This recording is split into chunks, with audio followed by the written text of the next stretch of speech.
నమస్తే. ఇప్పుడు మాట్లాడే టాపిక్ వచ్చేసి ఆర్ఎస్ఎస్ అఫిలియేటెడ్గా ఉన్నటువంటి సంస్కృత భారతి ఏదైతే ఉందో ఒక కొత్త ఆలోచనతో ముందుకు వచ్చింది. అదేంటంటే డైలీ లైఫ్లో సాంస్క్రిట్ని ప్రమోట్ చేయాలనే ఒక ఉద్దేశంతో ఒక సాంస్క్రిట్ కాన్వర్జేషనల్ క్యాంప్ని ఢిల్లీలో మొదలుపెట్టే ప్రయత్నం చేస్తున్నారు in association with the Delhi government. So దీని యొక్క మెయిన్ ఉద్దేశం ఏంటంటే దగ్గరగా ఒక 1008 కాన్వర్జేషనల్ క్యాంప్స్ ఢిల్లీలో కండక్ట్ చేసేసి సాంస్క్రిట్ని bring back to the daily life అనే ఒక ఉద్దేశంతో ఒక ఈ 1008 సాంస్క్రిట్ కాన్వర్జేషనల్ క్యాంప్స్ని కండక్ట్ చేసే ప్రయత్నం చేస్తున్నారు. దీన్ని ప్రధానంగా కండక్ట్ చేస్తుంది ఆర్ఎస్ఎస్ అఫిలియేటెడ్గా ఉన్నటువంటి Samskrita Bharati in association with Delhi government. And ఈ క్లోజింగ్ సెరమనీకి మాత్రం అమిత్ షా గారు ఢిల్లీ యూనివర్సిటీ ఆడిటోరియంలో జరగబోయే క్లోజింగ్ సెరమనీకి హోమ్ మినిస్టర్ అమిత్ షా గారు రాబోతున్నారు. అండ్ ఇక్కడ మనం చూడాల్సింది ఏంటంటే దీని యొక్క ఈ క్యాంపులో ఎవరెవరు వచ్చేదానికి ఆస్కారం ఉందంటే it is open to all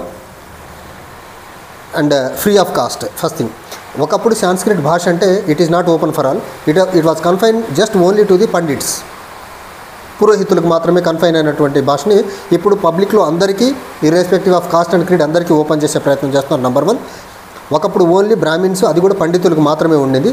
ఇప్పుడు ఇల్లిటరేట్స్ని కూడా ఈ కాన్వర్జేషనల్ క్యాంప్లో పార్టిసిపేట్ చేయడానికి వెసులుబాటు కల్పించే ప్రయత్నం చేస్తున్నారు.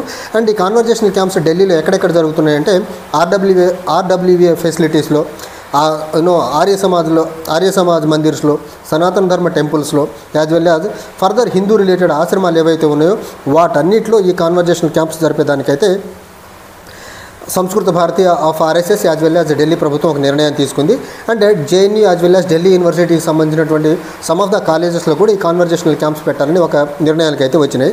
ప్రపంచం మొత్తం, దేశం కూడా 4th ఇండస్ట్రియల్ రెవల్యూషన్ దిశగా ప్రపంచం స్పీడీ మేనర్లో ముందుకెళ్తూ ఉంటే, టెక్నాలజీతో ఇన్నోవేషన్తో దూసుకెళ్తా పోతూ ఉంటే, ఇక్కడ బీజేపీ ప్రభుత్వాలకి ఆర్ఎస్ఎస్కి మాత్రం సంస్కృత భాష, హిందీ భాష, సనాతన ధర్మం, హిందూ ముస్లిం, మందిర్ మస్జిద్ ఇలాంటి రాజకీయాల చుట్టూ దేశాన్ని ఒక ప్రోగ్రెసివ్ మేనర్లో ముందుకు తీసుకెళ్లకుండా రిగ్రెసివ్ మేనర్లో ఇంకా 6వ 7వ శతాబ్దం వైపుగా దేశాన్ని తీసుకెళ్లే ప్రయత్నం చేస్తున్నారంటే బీజేపీకి ఆర్ఎస్ఎస్కి దేశం అభివృద్ధి చెందడం, దేశం ఎంపవర్ అవడం, మరి ముఖ్యంగా దేశంలో ఉన్నటువంటి డిప్రైవ్డ్ సెక్షన్స్ వాళ్ళు ఎంపవర్ అవడం బీజేపీ ఆర్ఎస్ఎస్ వాళ్ళకి ఇష్టం లేదు. అందుకనే ఒక పక్క సంస్కృతాన్ని ప్రమోట్ చేసుకుంటూ వెళ్తారు, మహారాష్ట్ర లాంటి రాష్ట్రాల్లో హిందీ థర్డ్ లాంగ్వేజ్ మ్యాండేటరీ చేస్తారు, ఇంకొన్ని దగ్గరికి వెళ్తే మందిర్ మస్జిద్ గొడవలు చేస్తారు. ఈ రకంగా దేశాన్ని ఒక regressive religious as well as cultural అంశాలతో ముడిపెట్టేసేసి దేశాన్ని వెనక్కి తీసుకెళ్లాలని మాత్రం బీజేపీ వాళ్ళు చాలా క్లియర్గా ఫిక్స్ అయిపోయారు. ఈ కాన్వర్జేషనల్ సాంస్క్రిట్ క్యాంప్స్లో సాంస్క్రిట్ని డైలీ లైఫ్లో సాంస్క్రిట్ని ప్రమోట్ చేయడమే కాకుండా డైలీ కల్చరల్ వాల్యూస్ గురించి, ఎథిక్స్ గురించి, తర్వాత ఫ్యామిలీ స్ట్రక్చర్ గురించి, as well as societal principles గురించి డైలీ టీచింగ్స్ ఉంటాయని చెప్పే ప్రయత్నం చేశారు. రోజు ఈ కాన్వర్జేషనల్ క్యాంప్ ఒక 2 గంటలు నడిపే ప్రయత్నం చేస్తున్నారు. ఈ 2 గంటలు దగ్గరగా 20 రోజులు నడుపుతారు, అంటే 40 అవర్స్. ఈ 40 అవర్స్లో డైలీ లైఫ్లో ఎంతమంది అయితే అటెండ్ అవుతారో వాళ్ళందరికీ ఫంక్షనల్ సాంస్క్రిట్ ద్వారా కొద్దిపాటి సాంస్క్రిట్ మీద పరిజ్ఞానం తెప్పించే ప్రయత్నం అయితే చేస్తున్నారు. కానీ దేశంలో ప్రపంచం మొత్తం అడ్వాన్స్డ్ కంట్రీస్ దాదాపు 4th ఇండస్ట్రియల్ రెవల్యూషన్లో డ్రోన్ టెక్నాలజీ అవనివ్వండి, ఆర్టిఫిషియల్ ఇంటెలిజెన్స్ అవనివ్వండి, డీప్ టెక్నాలజీ అవనివ్వండి, మిషన్ లెర్నింగ్ అవనివ్వండి, వీటన్నిటితో దూసుకుంటూ ప్రపంచం ముందుకెళ్తూ ఉంటే ఇక్కడ మాత్రం కల్చరల్ వాల్యూస్, టెంపుల్స్, మస్జిద్, మందిరు, వక్ఫ్ అమెండ్మెంట్ యాక్ట్, 3 లాంగ్వేజ్ ఫార్ములాలో హిందీ కంపల్సరీ, లేకపోతే సాంస్క్రిట్ని మళ్ళీ రివైవ్ చేసి డైలీ లైఫ్లో సాంస్క్రిట్ని తీసుకొచ్చి పెట్టాలనే ఉద్దేశంతో బీజేపీ ఎలాంటి చట్టాలు చేస్తుంది, బీజేపీ ఆర్ఎస్ఎస్ ఎలాంటి అంశాల చుట్టూ రాజకీయాలు చేస్తున్నారో చూడండి. ఒక డ్రోన్ పాలసీ మీద ఈ రోజుకి డ్రోన్ పాలసీ లేదు దేశానికి. ఈరోజు 4th ఇండస్ట్రియల్ రెవల్యూషన్లో కాంపోనెంట్స్గా ఉన్నటువంటి మిషన్ లెర్నింగ్, డీప్ టెక్నాలజీ, లేకపోతే ఆర్టిఫిషియల్ ఇంటెలిజెన్స్ మీద ఈ రోజుకి పాలసీస్ లేవు. కానీ వక్ఫ్ అమెండ్మెంట్ యాక్ట్ తీసుకొచ్చి హిందూ ముస్లింల మధ్య గొడవ పెట్టే ప్రయత్నం చేస్తారు. 3 లాంగ్వేజ్ ఫార్ములాలో హిందీ మ్యాండేటరీ చేసే ప్రయత్నం చేస్తారు. చట్టంలో మ్యాండేటరీ చేయరు, కానీ మహారాష్ట్ర ప్రభుత్వం మాత్రం మ్యాండేటరీగా హిందీ నేర్చుకోవాలి, థర్డ్ లాంగ్వేజ్గా Marathi as well as English medium schools అని చెప్పే ప్రయత్నం చేస్తుంది. సో బీజేపీ దేశంని ఏ డైరెక్షన్లో తీసుకెళ్తుంది? ఇక్కడ ఎక్కడా కానీ వక్ఫ్ అమెండ్మెంట్ యాక్ట్లో అవనివ్వండి, సాంస్క్రిట్ కాన్వర్జేషన్ క్యాంప్స్లో అవనివ్వండి, 3 లాంగ్వేజ్ ఫార్ములాలో అవనివ్వండి, దీనివల్ల దేశం ప్రోగ్రెసివ్ మేరలో ముందుకెళ్లేదానికి ఆస్కారం ఉందా?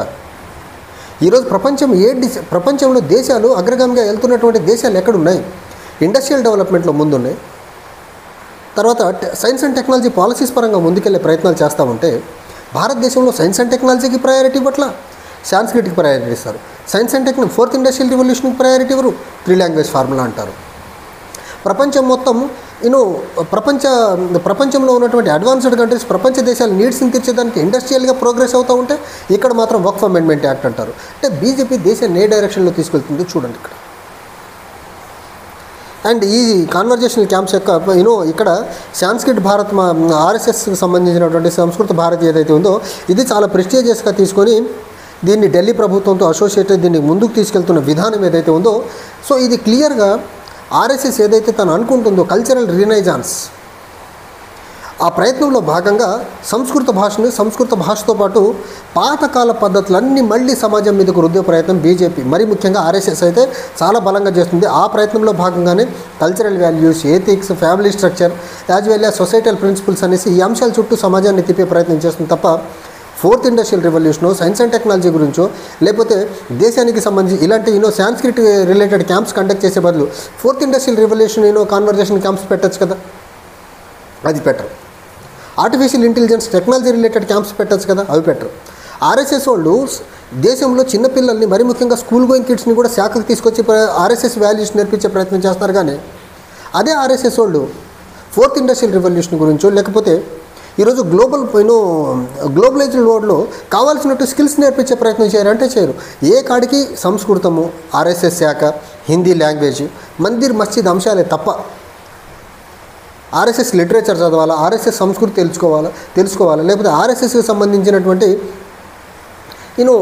మెసేజ్ని ఇల్లు చేర్చాలంటారు. కానీ ప్రపంచంలో ఉన్నటువంటి ఫోర్త్ ఇండస్ట్రియల్ రెవల్యూషన్ రిలేటెడ్ అంశాలు ఏవైతే ఉన్నాయో దాన్ని దేశంలో ప్రతి ఇంటికి చేర్చాలని ఆర్ఎస్ఎస్ ఎప్పుడు చెప్పచ్చు చూడండి. సో ఆర్ఎస్ఎస్కి కావాల్సిన సమాజం ఒకటే, చదువులేని సమాజం, వెనకబడిన సమాజం, కులతత్వాన్ని బలంగా ప్రమోట్ చేసే సమాజమే కావాలి వీళ్ళకి తప్ప వీళ్ళకి అడ్వాన్స్డ్ సొసైటీ, ఎంపవర్డ్ సొసైటీ అవసరం లేదు. And BJP time and again చెప్పేటువంటి డబుల్ ఇంజన్ సర్కార్ అంటే ఏం లేదు. మాబ్ లించింగ్ చేసేదానికి బీజేపీలో కేంద్రంలో బీజేపీ ఉండాలా, రాష్ట్రంలో బీజేపీ ఉంటే మాబ్ లించింగ్ చేసేదానికి హెల్ప్ అవుతుంది కవ్ విజిలెంటిజం ద్వారా. లేకపోతే డబుల్ ఇంజన్ సర్కార్ ఉంటే ఉత్తరప్రదేశ్లో ఎలా అయితే బీజేపీ అంటే పడనోళ్ళకి వాళ్ళ ఇళ్ల మీదకి ఎలా అయితే బుల్డోజర్లు తీసుకెళ్లి ఇల్లు కూలగొడుతున్నారో, ఆస్తులు ధ్వంసం చేస్తున్నారో అలా చేసేదానికి డబుల్ ఇంజన్ సర్కార్ హెల్ప్ అవుతుంది. డబుల్ ఇంజన్ సర్కార్ అంటే ఏంటి? ఇంకా బీజేపీలో ఇప్పుడు డబుల్ ఇంజన్ సర్కార్ ఉంది. అక్కడ సాంస్క్రిట్ కాన్వర్జేషనల్ క్యాంప్స్ నడుస్తున్నాయి. మహారాష్ట్రలో డబుల్ ఇంజన్ సర్కార్. మహారాష్ట్రలో ఇప్పుడు ఎలాంటిది?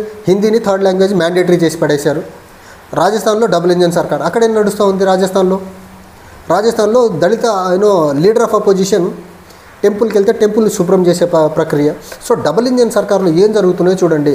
సంస్కృతం, Hindi, temple cleaning, bulldozer culture తప్ప ఇక్కడ ఎక్కడన్నా డెవలప్మెంట్ రిలేటెడ్ ఆస్పెక్ట్స్ ఏమైనా కనిపిస్తున్నాయా మనకు? సమాజాన్ని ఒకటిగా ముందుకు తీసుకెళ్లే ప్రక్రియ ఎక్కడైనా కనిపిస్తుందా? కేవలం రిలీజియన్, లాంగ్వేజ్, మందిర్ మస్జిద్ గొడవలు తప్ప ఈ డబుల్ ఇంజన్ సర్కార్ ఉన్న రాష్ట్రాల్లో ఎక్కడైనా సరే ఒక ఫోర్త్ ఇండస్ట్రియల్ రెవల్యూషను లేకపోతే రాష్ట్రాన్ని ఇండస్ట్రియల్గా ముందుకు తీసుకెళ్లే పాలసీలు ఎక్కడన్నా ఉన్నాయా? ఎక్కడా లేవు. సో డబుల్ ఇంజన్ సర్కార్ మతలబ్ బీజేపీ ఆర్ఎస్ఎస్ ఎజెండాల్ని డబుల్ ఇంజన్ అంటే ఒక ఇంజన్ ఆర్ఎస్ఎస్, ఒక ఇంజన్ బీజేపీ, ఈ రెండు ఇంజన్లు కలిపినటువంటి భావజాలాన్ని దేశంలో ప్రమోట్ చేయడమే డబుల్ ఇంజన్ సర్కార్. సో దానికోసమే వీళ్ళు డబుల్ ఇంజన్ చెప్తారట. డబుల్ ఇంజన్ అంటే అసలు డబుల్ ఇంజన్ ఏం చేస్తుంది? బీజేపీ వాళ్ళు ఎవరైనా చెప్పగలరా? ఇలాంటివి చేస్తుంది. హిందీ ఇంపోజ్ చేస్తుంది, సంస్కృతం నేర్పిస్తుంది, బుల్డోజర్లు తీసుకెళ్ళి ఇల్లు కూలగొడతా ఉంటుంది, ఆస్తులు ధ్వంసం చేస్తుంది బుల్డోజర్లు అడ్డం పెట్టి, లేకపోతే ఫేక్ ఎన్కౌంటర్స్ జరుగుతాయి, దళితులు గుళ్ళకి వెళ్తే గుళ్ళు శుభ్రం చేయిస్తారు. ఇది డబుల్ ఇంజన్ సర్కార్ యొక్క మతలబ్. చూడాలి ఇప్పుడు ఈ సంస్కృత భారత్ ద్వారా జరుగుతున్నటువంటి సాంస్క్రిట్ కాన్వర్జేషనల్ క్యాంప్స్ ఏవైతే ఉన్నాయో నెక్స్ట్ ఏ రాష్ట్రాల్లో ఆర్ఎస్ఎస్ వాళ్ళు కండక్ట్ చేస్తారో చూడాలి. ఒకటి మాత్రం చాలా క్లియర్, దేశాన్ని మాత్రం 6వ 7వ శతాబ్దం వైపు తీసుకెళ్లేదానికి ఆర్ఎస్ఎస్ చాలా బలంగా పనిచేస్తుంది. అందుకే మోహన్ భాగవత్ గారు టైమ్ అండ్ అగైన్ ఉత్తరప్రదేశ్ వెళ్ళి ఉత్తరప్రదేశ్లో మళ్ళీ బీజేపీ ప్రభుత్వం వస్తే ఉత్తరప్రదేశ్ సమాజాన్ని మొత్తాన్ని మళ్ళీ 7వ శతాబ్దానికి తీసుకెళ్లే ప్రయత్నం చేయాలి. అందుకనే 2 వారాలకు ఒకసారి మోహన్ భాగవత్ గారు ఉత్తరప్రదేశ్ పర్యటిస్తున్నారు ఈ మధ్య. Thank you.